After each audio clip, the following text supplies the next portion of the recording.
The 2-minute rule. You've got that one friend whose house always looks magazine ready. Meanwhile, your place looks like a tornado had a party and forgot to leave. Here's their secret.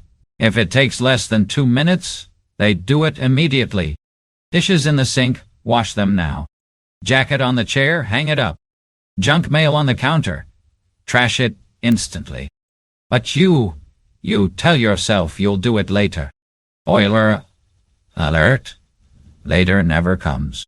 Those 2 minutes turn into 2 days, then 2 weeks, then suddenly you're hosting an archaeological dig in your own living room.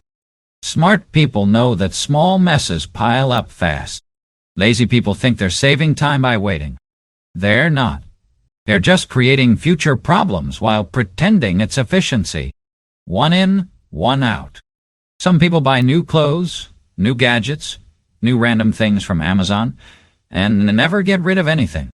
Their closets are bursting. Their drawers don't close.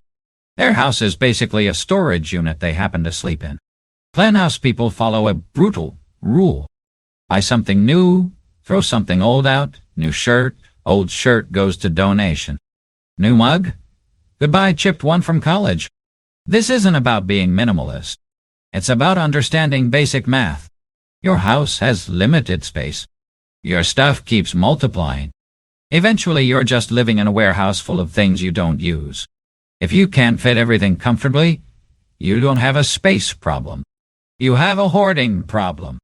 But sure, keep telling yourself you'll organize it all someday. The evening reset. Every night before bed, clean house people do a quick reset. 10 minutes, max spot. They put things back where they belong, wipe down services, prepare for tomorrow.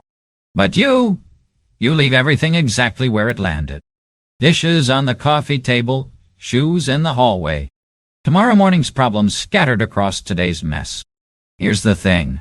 Starting your day in chaos makes your entire day chaotic.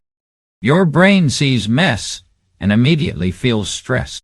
Plan house people understand this. They know future them deserves a fresh start. If you woke up to yesterday's disaster every single morning and wonder why you feel overwhelmed, congratulations. You're sabotaging yourself in your sleep. Everything has a home.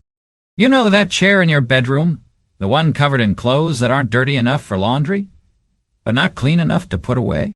Yeah, that chair is a symptom of low organizational intelligence. Plan house people give everything a specific spot. Keys go on the hook. Mail goes in the tray. Shoes go in the closet, not somewhere nearby. The exact same spot every single time. Your brain loves patterns. When things have homes, putting them away becomes automatic. But when everything lives in random piles, your house becomes a scavenger hunt, where you're constantly searching for your own belongings. If you spend more than 5 minutes a day looking for things you just had, you don't have bad luck, you have bad systems. Fix the system, not your memory. The kitchen sink law.or. Here's a psychological trick clean house people swear by. Empty sink before bed. Always. No exceptions. Even if you're exhausted, even if you did dishes yesterday. An empty sink signals to your brain that you're in control. A full sink signals you've given up.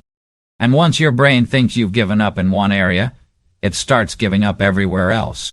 One dirty pan becomes a full sink. A full sink becomes a messy counter. A messy counter becomes a kitchen you avoid. Suddenly you're ordering takeout because your own kitchen feels too overwhelming to use.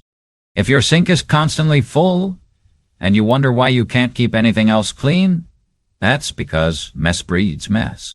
Start with the sink. Everything else follows. The Sunday sweep. You know someone who says they're too busy to clean, then spends 3 hours scrolling on their phone? That's not busy.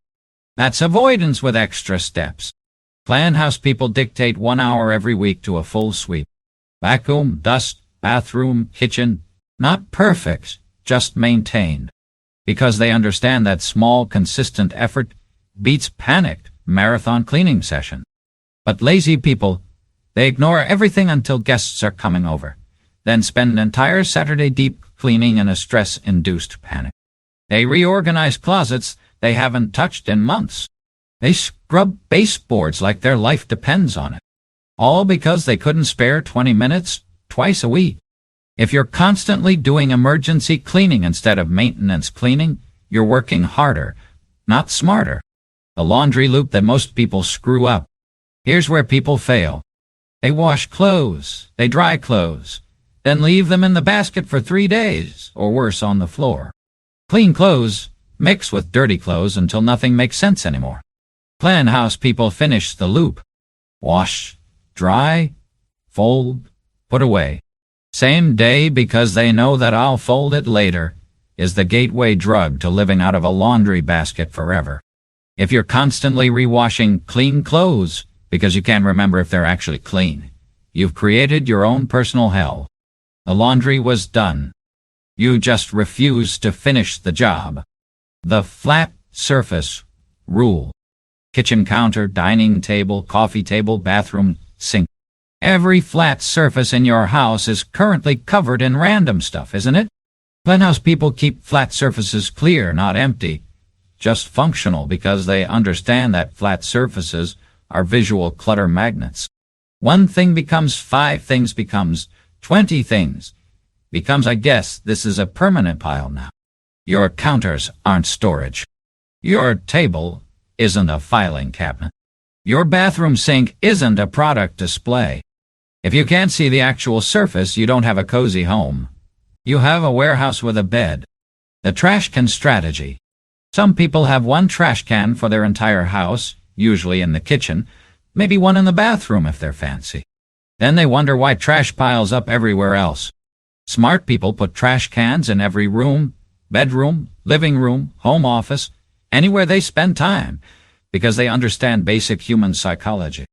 If throwing something away requires effort, it won't get thrown away. Your brain is lazy. It wants the path of least resistance. Make that path lead to the trash can, not to random piles on your desk. The real truth. Here's what's wild about clean house habits. They're not about being neat freaks or having OCD. They're about understanding that your environment affects your mental state. Mess creates stress. Clutter creates anxiety. Chaos creates that feeling of being constantly overwhelmed, even when nothing's actually wrong. Clean house people aren't better than you. They've just decided that future them deserves better than living in the past them's mess. They built tiny habits that compound over time. And here's the secret nobody's telling you. Cleaning is easier when you do it constantly. The avoiding, the postponing, the I'll do it tomorrow that makes it unbearable. If this called you out and you're looking around your house in shame, good. Use that energy. Clean something right now, not later. Now. You hit that like button if you're finally throwing away that broken thing you've been keeping for no reason. Subscribe like you're committing to a clean sink before bed, because your house won't clean itself. And neither will your YouTube algorithm feed you good content unless you help it out.